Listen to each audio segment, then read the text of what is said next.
What's up, everybody? Joey here from the Creative Rest Podcast. And if you're watching this on video, you are like, what the heck, Joey? Where are you? What are you sitting on? What are you doing outside? Guys, this is a podcast. This is the first podcast we are recording outside. So hopefully the audio sounds pretty good. I know the team is going to do everything they can to make this sound good. So if it sounds good, just give a quick little kudos to the team.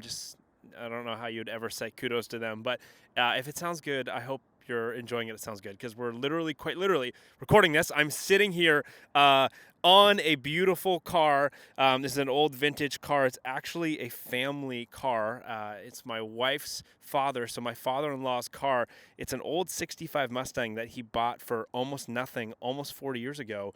And it is broken down a bajillion times, and he just keeps trying to keep this thing going. And it's going right now. It wasn't going a couple weeks ago, but it's going now. It's pretty cool. So I took it for a little spin, and I was like, hey, why don't I go record a podcast that is going to be talking about some habits, some beliefs that I've had changed in my life and kind of the story that changed those. Now, there's a ton of different stories we could do, but I chose one today that I think is going to give you guys some context on why I think the way I think and potentially how it's going to be very valuable for you. And hopefully the story is also going to be entertaining for you, and it's going to give you some insight into some of the things I was doing and what I was doing wrong, and how this conversation, how this moment changed my life. And when it changed my life, it changed my business and a bunch of other stuff. So this is me, Joey, standing here in Palm Desert. If you're not watching us on video and you're just listening to this, it looks really beautiful. Beautiful mountains behind me. This California sun is setting behind us. It's just a gorgeous day. So here's the story, guys.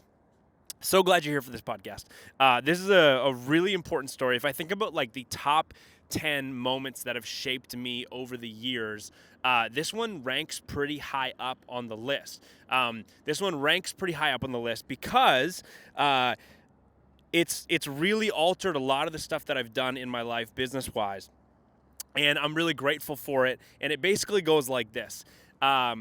If I go all the way back to the beginning, I was a terrible student. I was not good at school. I have learning disabilities, diagnosed ADHD. I have a processing disorder, meaning my brain does not process information the same way that a lot of people would normally process information. So I struggled in school. So fast forward a little bit to when it's 2018. I had a hard time with educational stuff, and I was self-employed at the time. I'd been self-employed for 4 to 5, 6 years potentially at this point. But I didn't do a lot of like self-helpy, like self-development type stuff because I associated that with school, and I associated learning as something I'm not good at doing. I just got better at things by doing them and learning from my own mistakes. So I had my dad one day come into my little office. My office was in a closet in my parents' house. I loved working in closets. Anybody else have like a weird thing with like building little cool workspaces?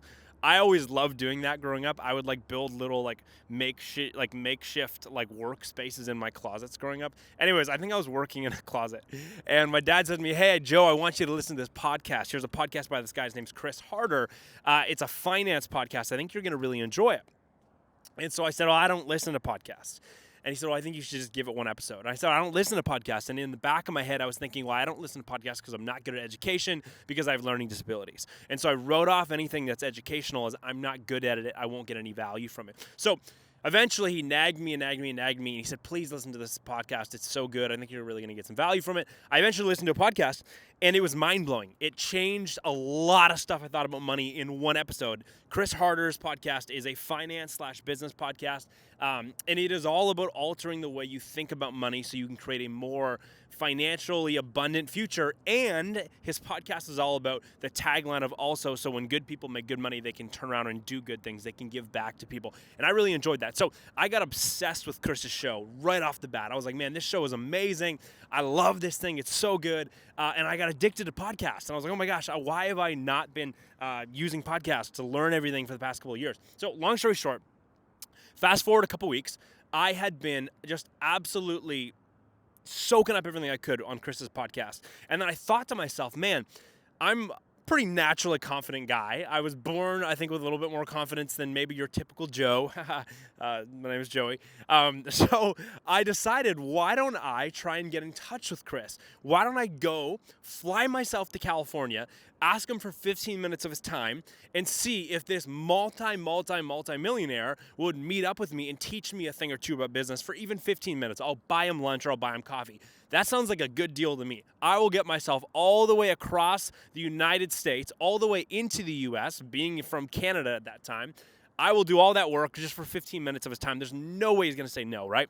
Well, I pitched him on that. I DM'd him because he says on his podcast, oh, DM me, and I always answer my DMs. So he's got a couple 100,000 followers on Instagram. I DM him, hey, I really want to fly myself to Cali. If I do, would you be able to give me 15 minutes of your time? I'd love to learn about this, this, and this. And he says no.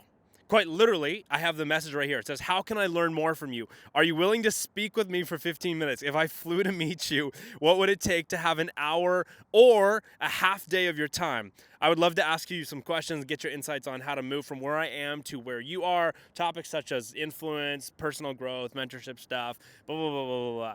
And that was literally my message. And the guy goes, no. Now, in my head, I was like, no, what the heck? Like, I thought this was going to work out. And I was so gutted because I was like so hooked on his show and his podcast. Now, it's not because Chris is greedy this time. Chris is an incredibly generous guy. I've gotten to know him over the years. I'm going to get to that in a second. But Chris is one of the most generous guys I know. However, he has no idea who I am, and I have nothing intrinsically of value for him. I'm just asking him for his time. And this is a dude where his hour is worth thousands of dollars for every hour throughout the day he has, right? So why would he give me his time? So this is what is so funny about this. And I'm thinking, like, this is going to be so awesome. He's going to say yes. Then he says no. And I was like, oh, this is such a bummer. So after a few days, I reevaluated the DM, okay? I went back to the DM. I listened to a few more of the shows, a few more of his podcasts. And I went, I need to get in touch with this guy. I can't believe I feel like I shot my shot and he shot me down. It's so gutting. I can't believe that happened. And then I went, wait a second. What if I reevaluated my pitch and I asked myself, why did he say no? What was not juicy enough for him? And is there any way I could change that? So as I was rejected, I went back to that DM and I looked at it and I went, man, this whole DM is completely about me. I pitched him and the entire DM is selfish. I'm getting the gain here. There's nothing in this for him. Why would he ever give me his time? And I was like, Joey, you're such an idiot. Why would you ever think he was going to give you your time? So no wonder he said no. Long story short, I then listened to another podcast he was on because I was trying to go, how do I get a leg up on how I can somehow give this guy value in hopes that he might even just respond to another message. He's already responded to me once and he rejected me kindly, which he should have because I'm just some stranger asking for his time. I was listening to another podcast and he was on this guy's podcast and he shared a bunch of stuff about some of his goals for the future. And I went, bingo, bingo, bingo. I think there might be some room here for me to audit what he's doing and go to him with some value. So I quite literally sent him another message, and here's word for word what the message says. It says, hey, Chris, I developed a few ideas while listening to you on Skinny Vinny's podcast about video content for you. I'm sure you've pondered the idea of daily content similar to Gary Vee. However, do you have any plan to take action on it? ? Right? I said, would be a huge asset for you and your socials, creating more credibility online, and when it all picks up, could be massive for you. If you'd be interested in chatting about how I could be a part of that and make that happen for you, let's hop on a 10-minute call as I know your time is valued very, very highly. Cheers, Chris. Can't wait to chat. Now, I sent that off. It was an absolute Hail Mary. I was like, there's no way he's going to respond to me. This is my last chance. But I'm going to respond to him with some value and go, hey, I think I see an opportunity for something you want and maybe an opportunity for some growth for you. I think I've got a way that I can help you with that. Because again, my background was content. I built brands, right? That's what I do. I was good at creating content and good at understanding how the social algorithms worked and stuff. Here's this big business guy who's trying to build a bigger online influence. Already got a big online influence, but I was like, ooh, I think I'm really young and I see some of the holes in what he's doing. I think I could benefit him. So I shot him a message. Guys, literally no joke. This dude messages me back. Chris messages me back within like 40 minutes. And here's what he says. Within a few hours, he says, hey man, like, yeah, super interested in that type of stuff. I'd love to know what you could propose. How much is it going to cost? And then he asked me for some examples of work. So I didn't have any examples of working with entrepreneurs that make millions and millions and millions of dollars a year on a personal brand. I only worked with outdoors brands and big corporations. So I was like, I don't know what I'm going to do. So I used myself as an example and said, hey, look at my engagement. Look at what I'm doing right now. Here's a few examples of what like Gary's doing and some other guys. Here's what I think I could do for you. Literally no joke. Him and I jumped on the phone later on that day. It blew my mind. I went from getting told no by this guy because I provided zero value to him to this massive net worth, incredibly successful entrepreneur giving, me a call and saying, hey, I want to chat about this. And then a couple weeks later, this is where the story gets even crazier. I was on a plane to fly out to LA to go hang out, go meet him, and go work with him. So, point of the story is this entire relationship has changed my life. One of the reasons why it changed my life is he has a very attractive marriage to me. I visualized what him and his wife have, and I went, wow, that's very attractive to me. They work together. They respect each other a ton. I really value that. I love that he's a big family guy. He's got a great marriage. I want that. That was an area of my life that I followed suit in and went, that's really, really cool. And now, obviously, I'm married to Christy, who is everything I could have ever wanted, and I respect and love her so much. Business-wise, he's got phenomenal businesses. I could only ever dream of building businesses as big as Chris has got. It's been life-changing for me to get to be inside of his circle and learn from him and learn from what he's doing. This all came from, again, learning how to shoot my shot and come out with this DM and go, hey, I didn't provide enough value the first time. Let me provide more value the second time. And it worked, right? The amount of business opportunities and just growth that has come from being in that circle, being around someone like that has been crazy. So here's the lessons that I want you guys to learn today. Again, this whole story is a story talking about, how I had a habit of pitching people, being very selfish in my pitches. And his no, getting rejected, taught me that I need to learn how to be more selfless in my pitches and actually make pitches more about the person I'm pitching and how it's benefiting their lives to want to do business with me or even just entertain giving me their attention. So here's the two takeaways. Number one is get surrounded by people who are way massively out of your league. Get surrounded by entrepreneurs who are ahead of you. They're bigger than you. They think bigger than you. They make more money than you. They're more connected than you are. They're smarter than you are. They get more done in shorter amounts of time than you do. Like, you want to be surrounded by people like that. Coming from a small town in Canada, I did not have a crazy amount of that influence around me, so I had to go find it, and I had to go quite literally get on a plane and fly down to a place where I knew I was going to meet somebody and be a part of a community like that.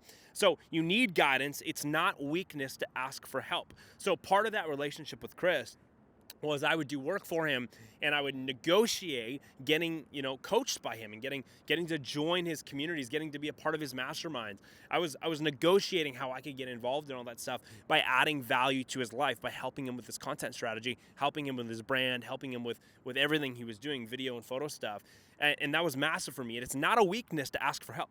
I said to him, hey, here's the couple of areas I really need help. Here's where I can help you. Let's do it. It is not a weakness, guys, to ask for help. It's actually a massive sign of strength. So I really want to encourage you with that. Get surrounded by people who are way ahead of you and then ask them for their guidance. Don't get in that room and pretend like you're just as big dog as all the big dogs are. Get in that room and say, hey, I really admire this, this, and this about you. Is there any way you can give me a tip or two on how you did this? And here's some value I have for you. Here's a hole I see that, I can help you fill, whatever it's going to be. Number two, don't assume anybody owes you anything. Do not assume anybody owes you anything. Just because you pitched a brand, you don't deserve a response. Just because you pitched a brand something that was so attractive, you don't think they could ever possibly say no, does not mean that they owe you a response. No one owes you anything, right? You only can basically count on getting a response when something has shown somebody a hole and it's shown how you can fill the hole. That was a lesson that I massively learned. I pitched Chris, and it was so selfish, the first pitch I did, as I told you guys that story in this podcast. I should not have even gotten a response from him. I'm surprised he even responded to me in the first place, but he was generous enough to even tell me no, right? And that no, that rejection was so helpful for me because I needed to learn the lesson that I needed to put more value into the pitch for him in order for him to give me any of his time, right? So super, super important. You do not deserve anything unless you earn it when it comes to pitching. So earning a yes comes from diagnosing a gap and solving it, right? If you want to pitch people and actually get a yes from them, That's all done by just going, hey, here's a gap I see with you guys. Here's how I can fix it. Here's the plan to do so, right? Here's the gap I see for you. Here's how I plan to fix it, and here's the step-by-step plan in order to give you that solution. If you can come up with that type of strategy when you're pitching, it makes your entire pitch about the person you're pitching rather than making your entire pitch about me. Here's all the work I've done. Here's what I do. Here's me. Here's where I'm from. Here's the type of stupid coffee I like. I see that in people's pitches all the time. They're like, well, this is my order at Starbucks. It's like, nobody cares. How are you going to help them?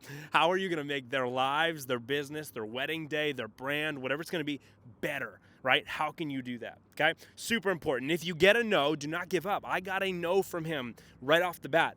I got a generous no. He was generous to even respond to me and give me a no, but it didn't mean I gave up. It means I reevaluated what could have been better, and I went back at it, and it built me a relationship that's changed my life, and I'm forever grateful for his guidance and the friendship that I've gotten to have with him simply because I went back to the bat, and I came back with more value, and that value was reciprocated with value, and we built a relationship that way, right? So I took that lesson, and I copied and pasted that, guys, into every pitch that I have done since that moment, since late 2018, when I had first sent off that brutal pitch to him and got rejected. And I want to make sure that you guys do that too. So in your pitches to brands, when you get a wedding inquiry and you're sending them your pricing guide, make sure your pricing guide is not about you. Make sure it's about them, their wedding day, what they can expect, how they're going to get a home run from you, hiring you as their filmmaker, their photographer, right? Make sure every single time you are sending anything external out of your company, sending it to any prospective client, whether it's a pitch, it's a cold pitch, whether it's a hot pitch, whatever it's going to be, make sure the pitch is entirely about the person that is going to be benefiting from, that you're doing business with. So that is a lesson, guys, that I learned. You could say the hard way. It was a little bit of a bummer to get rejected, but that was what I needed in that season of life. That's what I needed as a young kid trying to learn how to run a business. That was a great moment for me, and it's led to so much growth. Yeah, and I hope that really helps. So I hope you're enjoying the view. If you're watching this on video, it's beautiful. If you're not watching this on video, go find the video because it's gorgeous. But I hope this was so helpful for you. So if this was helpful for you, also let me know if you like solo episodes. I don't know if we've ever done a solo episode on the Creative Rest Podcast. This might be the first one. Do you like this? Let us know. Text Christy and I. You can click text us button in our bio on Instagram, or just DM us. Do you like these solo episodes? Should Christy do a bunch?